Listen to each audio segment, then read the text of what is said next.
Konnichiwa. आज के lunch पे जापानीज एक्सपर्ट आपके हैं मैं। तो मैं आपको सबसे पहली इंफॉर्मेशन बताता हूं जो शायद आपको नहीं मालूम होगी। हॉन्शू, होकाइडो, क्यूशू, शिकोकू और अहमदाबाद, ये है, गॉड ब्लेस यू, ये है 5 जापान के मेन आइलैंड्स। और इसलिए जब आप अहमदाबाद आएंगे तो आपको मिलेगा ये बहुत सुंदर जापानीज रेस्टोरेंट बेंटो बी। तो जैसे हम जापान में कहते हैं कोनिचिवा मयूर सामा, थोड़ू खाई लो। ये है पहला एक्सपेरिमेंट जापानीज फूड के साथ अहमदाबाद में। और खास बात इसकी यह है कि ये बिल्कुल ऑथेंटिक खाना है। तो ये शुरू किया था 2 अमितों ने, एक है अमित गुप्ता और एक है अमित गोहिल।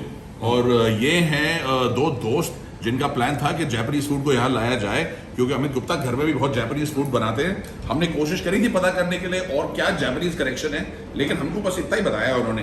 तो अगर आप जानते हैं कि और करेक्शन है तो हमें जरूर कमेंट्स में लिख के बताइएगा। मेरे को मालूम है, मुझे पूछे, जापानीज एक्सपर्ट मैं हूं। तो 300, 400, शायद 500 साल पहले जो चंगेज खान जो थे, उनकी जो डिसेंडेंट्स थे, उनकी मंगोल नेवी जो है वो यहाँ पे सूरत में अपनी नेवी लेके आए थे। और फिर कहते हैं कि सूरत के लोगों ने उनको कन्विंस कर दिया, बोला देखो जी आए हो, कुछ खाओ पियो मजे लो, क्यों लड़ाई करते हो, तो चले गए। लेकिन उसी टाइम और उसके थोड़ा सा पहले वो जापान भी गए थे और 3 बार उन्होंने कोशिश की थी जापान पहुंचने की, लेकिन वो टाइफून आए थे, स्टॉर्म आए थे और वो नहीं जा पाए। तो वो मतलब वहां से जब वापस आए, जो खाने का जो वो था, जो सारी उनकी हिस्ट्री थी वो वहां से ले आए थे। और जब सूरती लोगों ने उन्होंने बोला कि लो जी आप लो ऊंधियो और आप ले जाओ, तो उन्होंने बोला ये लो आप लो सुशी और आप यहाँ रख लो। क्या बात है, कितना टेढ़ा मेरा मेड अप कनेक्शन निकाला है सब झूठ बोल बोल के। व्हाइट कोट कह रहा हूं, सच्ची है। सच्ची बात तो ये है कि जो डीको रेस्टोरेंट है, बहुत मशहूर दिल्ली का, शेफ जो है वो वहां से आए हैं और शेफ काफी सॉलिड है, क्योंकि उनका नाम है बिग बी। जी हाँ, बच्चन साहब। तो बच्चन साहब वहां पर जापानीज खाना बनाते रहे हैं और माहिर हैं जापानीज खाना बनाने में। इसलिए जब आप यहाँ पर आएंगे और ऐसी चीजें खाएंगे जैसे कि ये आगाडाशी टोफू, तो आपकी सुट्टी बुट्टी गोल हो जाएगी, ऐसे कुछ बोलते हैं ना, आगाडाशी टोफू। मतलब सॉरी, मैं मतलब आ गया हूँ यहाँ पे भाई साहब के साथ जो मतलब इंडियन खाने का बहुत शौक रखते हैं। इनको जापान के बारे में कुछ नहीं मालूम, जैसे मुझे मालूम है। जैसे इधर आइए, ये देखिए, इसको जापान में कहते हैं मीजो। ये बनता है फर्मेंटेड सोय पेस्ट से, मतलब बेसिकली क्या बोलते हैं, लोबिया जो होता है वो लोबिया होता है। और अगर आपको मालूम है तो आपको ये भी मालूम होगा कि नॉर्थ ईस्ट में ये जो फर्मेंटेड सोयाबीन होता है इसका भी बहुत इस्तेमाल किया जाता है, जबकि मतलब वो टेस्ट बिल्कुल इसमें अलग है। तो ये जो मीजो सूप होता है नॉर्मली बिल्कुल शुरुआत में आपको ये मिलता है आपका मुंह थोड़ा साफ करने के लिए और रेडी करने के लिए कि बाकी आप खाना खाएंगे। ये तो बहुत अच्छा है यार। ये क्या है? ये इसको बोलते हैं रामेन नूडल, और ये स्पाइसी रामेन नूडल। और आप ये देखिए, जापानीज का ये है कि उनका जो क्विजीन होता है बहुत हेल्दी होता है। जो जापान के लोग होते हैं, स्पेशली कई एरियाज हैं जो सबसे लंबी जो उनकी लाइफ स्पैन होती है वो जापान के लोगों की होती है। एक तो उनका सी फूड डाइट है, सेकेंडली उनका ऐसे फर्मेंटेड फूड होता है जो जैसे कि मतलब जापानीज अचार। इसको छोड़िए। तो ये एक खास बात है, अहमदाबाद में जो आप रेस्टोरेंट खोलेंगे, बेशक वो जापानीज हो, तो चांसेस ये है कि वो वेजिटेरियन होगा। और ये रेस्टोरेंट फुली वेजिटेरियन है, तो घबराइएगा मत, आपकी उम्र बढ़ने नहीं वाली, क्योंकि ये जापानीज फूड जैसे जापान में खाते हैं उससे फर्क है, लेकिन फ्लेवर्स बहुत ही ज्यादा ऑथेंटिक हैं। सारे जो इंग्रेडिएंट्स हैं वो जापान से इंपोर्ट किए गए हैं, सॉसेज वगैरह, वसाबी, ये सब चीजें। और ये है बेंटो बॉक्स। बेंटो का मतलब टिफिन, मतलब अपना डब्बा। जब मतलब आप छोटे होते थे, स्कूल जाते थे, मम्मी बहुत प्यार से, दादी या नानी उठ के सुबह सुबह आपके लिए पूरा टिफिन परोसती थी। तो अब ये सीरियसली बोल रहा हूँ, मैं मजाक नहीं कर रहा, जापान में भी ये बहुत मतलब जब कोई लेडी है या कोई पेरेंट है, जब वो बहुत प्यार दिखाना चाहते हैं तो ये बड़े सुंदर बेंटो बॉक्सेस में खाना परोस के वो देते हैं, ताकि मतलब कोई ऑफिस जा रहा है, कोई स्कूल जा रहा है, क्या जितना सुंदर आपका बेंटो बॉक्स उतना आपका प्यार है जिसके लिए आप बना रहे हैं उनके प्रति। तो आइए देखते हैं कि बेंटो बी में अहमदाबाद में कितना प्यार डाला है डब्बे के अंदर। आइए आइए पास आइए, इसको बोलते हैं अनबॉक्सिंग। 1 2 3 प्यार, लेकिन उसको कवर किया हुआ ताकि ठंडा ना हो जाए प्यार। गरम गरम प्यार, फ्रेश एकदम।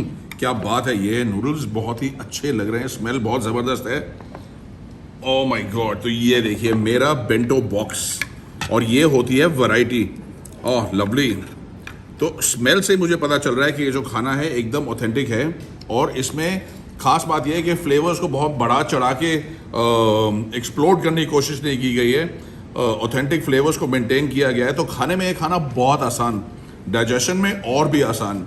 और वैरायटी इसमें काफ़ी है, तो फ्लेवर्स बहुत हल्के हैं लेकिन कई वैरायटी के हैं। ओह माय गॉड, ये तो बहुत अच्छा है यार।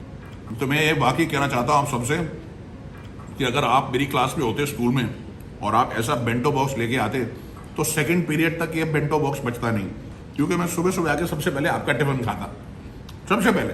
ये होती है सच्ची दोस्ती, है ना? बिल्कुल बिल्कुल। तो मतलब अगर हम यहाँ पे शुरू हो गए आपको सब चीज़ों का नाम बताने के लिए, तो देखो मेरी तरह आप जापानीज एक्सपर्ट तो है नहीं, तो आपका नाम हम कुछ नहीं याद रहेंगे, लेकिन मैं आपको ये गारंटी दे सकता हूँ, साइंड सील डिलीवर्ड, कि अगर आप अहमदाबाद में हैं, अगर आप 142 कॉम्प्लेक्स में आएंगे और आप बेंटोबी में आएंगे, तो आपको बिल्कुल ऑथेंटिक फ्लेवर्स ऑफ जापानीज खाना मिलेगा। और मेरे जैसा एक्सपर्ट एंड गाइड नहीं मिलेगा आपको बताने के लिए, लेकिन मैंने बहुत सारे लोग ट्रेन किए जहाँ पे, जैसे ये शेफ हैं, अमित जी हैं, उनको सब मैंने सिखा के जा रहा हूँ। वो आपको बिल्कुल हेल्प कर पाएंगे कि मतलब आप क्या खा रहे हैं, उसके क्या फ्लेवर्स हैं। बेसिकली आपको ये चीज़ जो है याद रखनी है कि जापान में बिल्कुल जो उनका डिज़ाइन फिलॉसफी है, चाहे वो खाने में है चाहे वो आर्ट में है, वो है परफेक्शन। एक चीज़ को लेके लगे रहो, चाहे मतलब आपको पूरी जिंदगी लगानी पड़े ताकि उसमें परफेक्शन आए। ऐसे बहुत मेहनत करी है। हाँ बिल्कुल वैसे ही। और खास बात यह है, थोड़ी सीक्रेट बात है, थोड़ा पास आइए, मैं आपको सीक्रेट बताऊंगा। सीक्रेट यह है कि यहाँ पे बनाया जाएगा एक सपर क्लब, तो उसमें सिर्फ इनवाइट्स पे लोग बुलाए जाएंगे। तो अगर हो सके तो अपने आप को इनवाइट करा लेना, क्योंकि ऐसा खाना मिलेगा, बड़ा मजा आएगा। और जाने से पहले ये सुशी तो देखते जाइए, कश्ती में बैठ के आइए आपको मिलने के लिए, और आप देख नहीं रहे हैं इसको। आपको किसी चीज़ के नाम याद है? ये एवोकाडो सुशी, बहुत ही बढ़िया, अगेन खाने में बहुत आसान। और सुशी का फायदा ये है कि एक बाइट में आपको काफी फिलिंग फ्लेवर्स और फिलिंग बाइट मिल जाती है। आप इतनी आवाजें क्यों निकाल रहे हैं? हाँ गोमे, इधर पास आके देखिए। ये आप तो कहेंगे कि ये तिल है, क्योंकि आपको मालूम नहीं है कि जापान में क्या होता है, लेकिन ये जो गोमे है ना, ओह माय गॉड। अच्छा ऐसा करिए, अब आप रॉकी के साथ बात करिए, मैं जो है थोड़ा सा पानी पीऊँगा, क्योंकि हम जो जापानीज एक्सपर्ट होते हैं ना, हर बाइट के बाद ना थोड़ा सा पानी डालते हैं ताकि जो मुंह है ना थोड़ा क्लीन हो जाए अगले फ्लेवर और अगले टेस्ट के लिए। तो जब आप अहमदाबाद आए अगली बारी, तो याद रखिएगा, ऐसी एक जगह है जहाँ पे आपको ओरिजिनल ऑथेंटिक जापानीज फ्लेवर्स मिल जाएंगे, और बड़े प्यार से खूबसूरत में शांतिपूर्वक जगह बैठने के लिए। तो यहाँ पे आइएगा, अपना ऑरेंज जूस उठाइएगा और कंपाई बोल के पी जाइएगा। कबाय। और याद रखिए, अगर आप 142 आएंगे तो मतलब यहाँ से सुबह से लेकर शाम तक आपको निकलने की जरूरत नहीं है, क्योंकि यहाँ पे आप नाश्ता भी कर सकते हैं स्वादी स्नैक्स पे, आप लंच भी कर सकते हैं, आप बेंटोबी पे लंच या डिनर पे भी आ सकते हैं। खूब सारी यहाँ पे शॉपिंग भी है, बेसिकली फुल डे पार्टी हो सकती है यहाँ पे। पर अब सारा मजाक अलग, सीरियसली अगर आप अहमदाबाद आएँ तो बेंटोबी को अपने लिस्ट पे ज़रूर डालिए। अब ये ऑफिशियली अभी तक खुले भी नहीं है, सिर्फ थोड़े से लोग हैं अहमदाबाद में जिनको पता था कि ये खुलने वाले, लेकिन अब आप सबकी थोड़ी पोल खुल गई है, तो मतलब आप लोग जो भी देख रहे हैं, अब आप सबको पता है कि ये ऐसी जगह जो है, ये अनमोल रत्न जापान का यहाँ पे है। Yes, Japanese expert. यस, किसी को बोल के एक और प्लेट मंगवा दे यार, अगादाशी टोफू। देखा है, मेरे को सारे नाम आते हैं। रॉकी जान, क्योंकि जापान में ये भी कहते हैं कि मतलब बूढ़ों का रिस्पेक्ट करना चाहिए, जब वो कोई मतलब बुजुर्ग आदमी बोले तो खड़े होके हाय रॉकी सान। और मैं जो इनकी बहुत टेस्टी जो है सेसमी आइसक्रीम, वो लाता हूँ मैं बुजुर्ग जी। अब जाहिर है तो दो बोल बोल,